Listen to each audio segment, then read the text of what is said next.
Assalamualaikum warahmatullahi wabarakatuh. Halo, perkenalkan nama aku Fani Gabriela Rensong.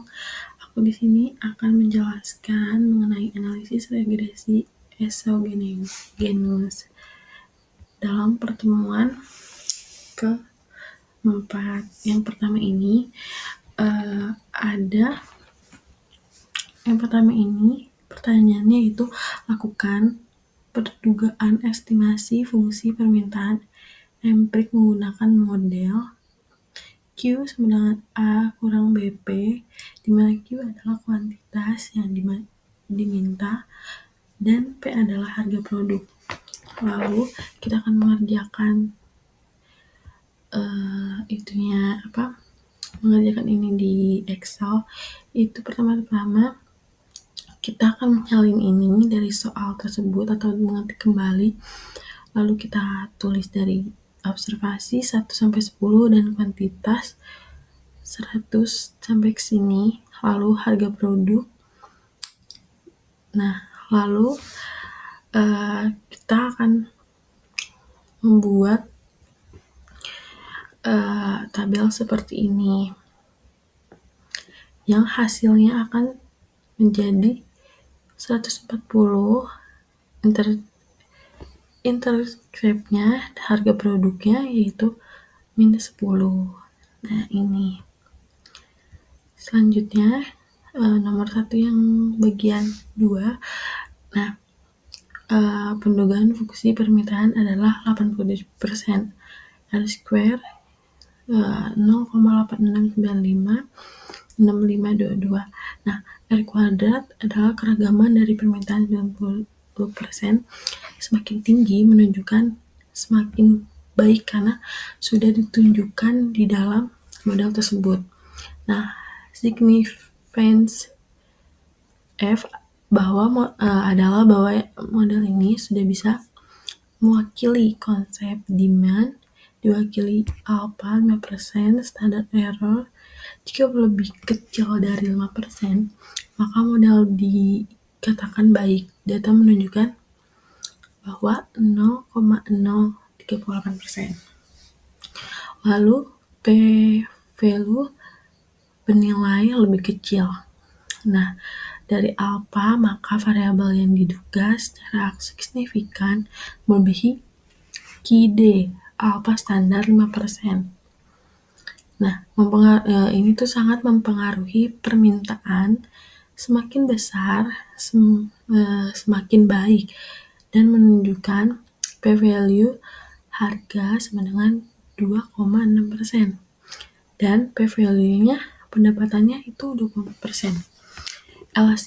Elastisitas harga dari permintaan ini adalah ED sama dengan DOKI per DOP kali P per Q sama dengan -10 dikali 6 per 80 sama dengan -3 per 4 sama dengan -0,75. Nah, ini inelastis karena jika harga naik sebesar 1%, maka permintaan akan turun sebesar 0,75%. Selanjutnya nomor 1, bagian 4. Keputusan manajerial itu ketika harga suatu barang dinaikkan, jumlah kuantitas yang diminta akan mengalami penurunan. Namun, karena sifat barang tersebut tergolong inelastis, penurunan kuantitas permintaannya relatif kecil dibandingkan dengan kenaikan harga yang terjadi. Artinya konsumen tetap membeli barang tersebut meskipun harganya naik karena barang tersebut dianggap kebutuhan penting atau sulit digantikan oleh barang lain. Ya, contohnya barang yang sangat dibutuhkan oleh konsumen seperti oleh mineral atau lain-lainnya. Nah, yang kelima ini permintaan total PR maksimum. PR sama dengan P kali Q sama dengan dalam kurung 14 0,1 Q dalam kurung kali Q sama dengan 14 kali Q kurang 0,1 Q kuadrat. Lalu TR maksimumnya sama dengan TR pangkat 1 sama dengan MR sama dengan 0. 14 kurang 0,2 Q sama dengan 0. 14 itu dari 140 per 100. Lalu Q sama dengan 14,0,2 sama dengan 70. TR maksimumnya sama dengan 70,7 kali 7 70 kali 7 sama dengan 490.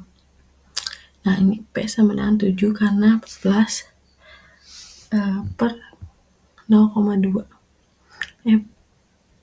P sama dengan 7 dari sini, karena dari sini 7-nya dari sini.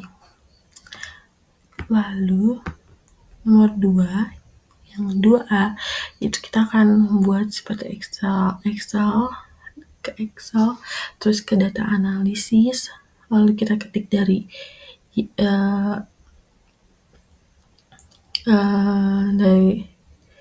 Y-nya dan X-nya, lalu kita akan buat seperti ini, seperti tadi, lalu hasilnya akan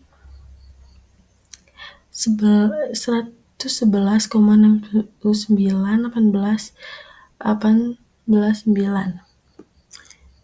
Harga produknya min 1,1882,44,639. Jadi Q sama dengan 111,69 kurang 7,18 P tambah 0,0141 yaitu barang normal. Lalu nomor 2 yang bagian 2, pendugaan fungsi permintaan adalah 90%. Nah, lalu elastisitas, R square-nya itu 0,8944296672. Nah, nomor 2 bagian 3, elastisitas dari permintaan ED dan elastisitas pendapatan dari permintaan EI. Nah, elastisitas permintaan ED sama dengan DOQ per DP kali P per Q sama dengan 7,8 kali 6 per 79,81 sama dengan 0,53. Inelastis karena jika P naik 1%, maka Q akan turun 0,53%. Jika harga lalu elastisitas permintaan. Elastisitas pendapatan S1 sama dengan DOQ per DP kali P per Q sama dengan 0,014 kali 800 per 79,81 sama dengan 0,14. Inelastis karena jika harga naik 1%, maka permintaan turun sebesar 0,14%. Sekian, terima kasih. Assalamualaikum warahmatullahi wabarakatuh.